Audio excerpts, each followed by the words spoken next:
नमस्कार दोस्तों कल जो बइया में हुआ है ना, वो पूरे भारत को बताना जरूरी है।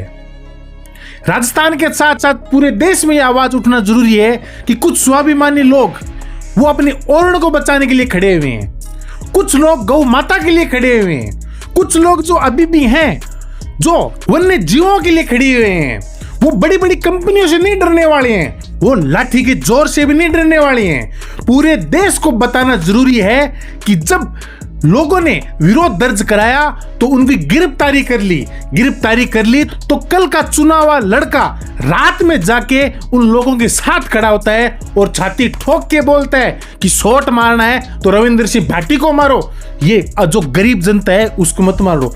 पूरे देश को यह बात बताना जरूरी है कि हम गौ माता के लिए आए हैं, हम वन्य जीव के लिए आए हैं, हम अपने स्वाभिमान के लिए आए हैं, हम अपने हक के लिए आए हैं। आज बात करेंगे कि कल क्या हुआ बइया में और क्या हो रहा है बइया के लोगों के साथ।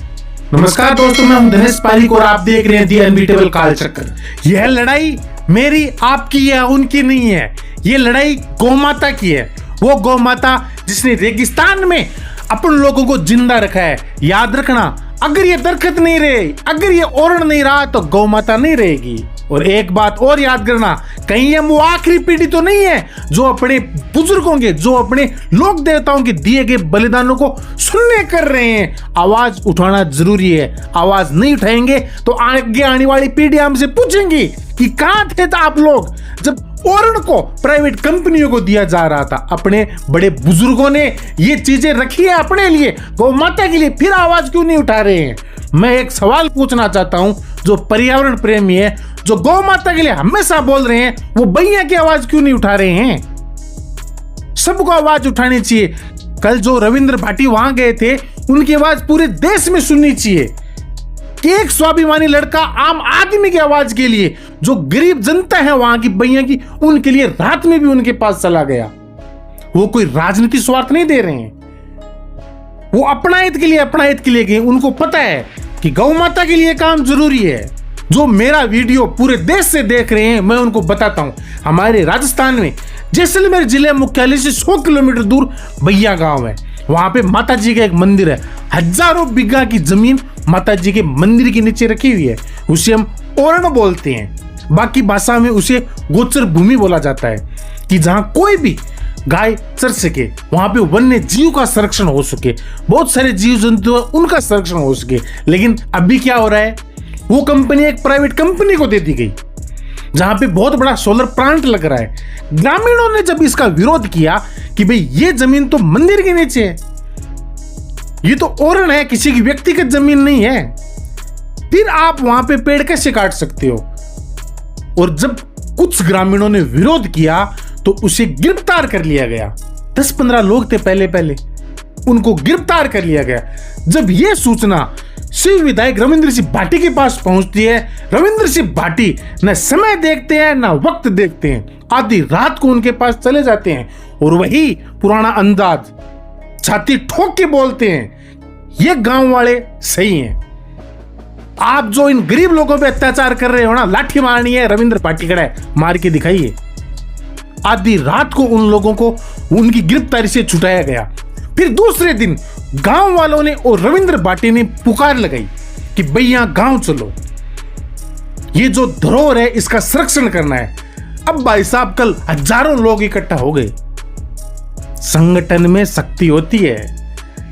अगर आप लोग एकजुट हैं तो बताइए, कल तो पुलिस ने गिरफ्तारी नहीं की, पहले दिन ही क्यों की थी? क्योंकि 10-15 आदमी थे। हजारों लोगों को कहां से गिरफ्तारी करेंगे? किन किन की गिरफ्तारी करेंगे? बात न राजनीति की है, बात न व्यक्तिगत है, बात गौ माता की है, बात वन्य जीव की है, बात खेजड़ी की है। राजस्थान के लिए जो खेजड़ी शब्द है ना, ये कोई छोटा शब्द नहीं है। अपने देश के और जो राज्य हैं वैसी कोई हरियाली नहीं है हमारे यहाँ। आधा राजस्थान है वो तो रेगिस्तान ही है। अरावली की साइड जरूर वहां पे हरियाली है, हमारे यहाँ तो एक खेजड़ी है। इस खेजड़ी के लिए हमारे यहाँ बहुत सारे बलिदान हुए हैं। लोगों ने सर कटवाए हैं, सर पूरे देश को बताना चाहूंगा, ये वही राजस्थान है, अमृता देवी का राजस्थान है, जिन्होंने खेचड़ी के लिए अपने प्राणों की बलिदानी दे दी थी। उस राजस्थान में अभी ऐसा कैसे हो सकता है? आम जनता की आवाज उठनी जरूरी है, पूरे देश को पता लगना जरूरी है कि राजस्थान के लोग सरकार के सामने खड़े हो गए। पूरे देश को पता लगना जरूरी है कि राजस्थान के लोग बड़ी बड़ी कंपनियों के सामने खड़ा हो गए। यो राजस्थान है साहब, अटे लाठी को जोर कौन चले, बड़गा की बात को जोर चले। अगर आप सही हो तो उसका साथ देंगे। रविंद्र सिंह भाटी के बारे में एक बात बताना चाहूंगा। धन्य है वो माता पिता जिन्होंने ऐसे योद्धा को एक जन्म दिया है जो सिर्फ एक आवाज पे न दिन देखता है न समय देखता है, आम आदमी के लिए खड़ा हो जाता है। ये वही रविंद्र सिंह भाटी है जो विश्वविद्यालय के में अध्यक्ष थे तो 38 बीघा जमीन के लिए लड़े थे। आज वो हजारों बीघाओं के ओरण के लिए लड़ रहे हैं। आज वो गौ माता के लिए लड़ रहे हैं। वही रुतबा है, वही है। इतिहास पुनः अपने आप को दोहरा रहा है। अगर जो जैसलमेर के आदमी है, जो पूरा राजस्थान के आदमी है, ये कोई भी गौ माता का प्रेमी है, पर्यावरण प्रेमी है, अगर इस बार भी रविंद्र भाटी के साथ है ना तो वो हार नहीं मानेंगे। मैं फिर से बोल रहा हूं, ये उनकी व्यक्तिगत बात नहीं है। सरकारें हैं, बड़े बड़े प्रोग्राम चलाती है वन्य जीव संरक्षण के लिए, पता नहीं क्या क्या काम कर रही है। बाहर कोई विदेशों में देखते हैं कि पर्यावरण संरक्षण के लिए, इन्वायरमेंट के लिए ये काम। अब कहां चला गया इन्वायरमेंट? अब कहां चले गए वो वन्य जीव? अब आप उनके बारे में क्यों नहीं सोच रहे हो? भाई वहां के आम नागरिक है, वो बोल रहे हैं हम डेवलपमेंट के खिलाफ नहीं है, आप और भी जगह डेवलपमेंट कर सकते हो, लेकिन जो मंदिर की जमीन है जहां पे ओरण है, जहां पे गांव वाले गायें चराते हैं या वन्य जीव घूमते हैं, वहां पे ऐसा क्यों कर रहे हैं? अरे कल की फोटो देखिए भैया की, कुछ लोग तो जो पहले जो खेजड़ी काटी थी ना उसी की छांव में बैठे हैं। फिर मैं ये सवाल करना चाहता हूं, जो बड़े बड़े गौ सेवक हैं, जो गौ माता के लिए खड़े हुए हैं, वो कल क्यों नहीं खड़े हो रहे हैं? वो वीडियो क्यों नहीं शेयर कर रहे हैं कि भैया के गांव है ना वो भी गौ माता के लिए लड़ रहे हैं, रविंद्र सिंह भाटी भी गौ माता के लिए लड़ रहे हैं। कल जो एक एक आदमी भैया में आया ना वो भी गौ माता के लिए लड़ रहा है, उनकी आवाज क्यों नहीं उठा रहे हैं? और जो पर्यावरण प्रेमी है वो कहां चले गए?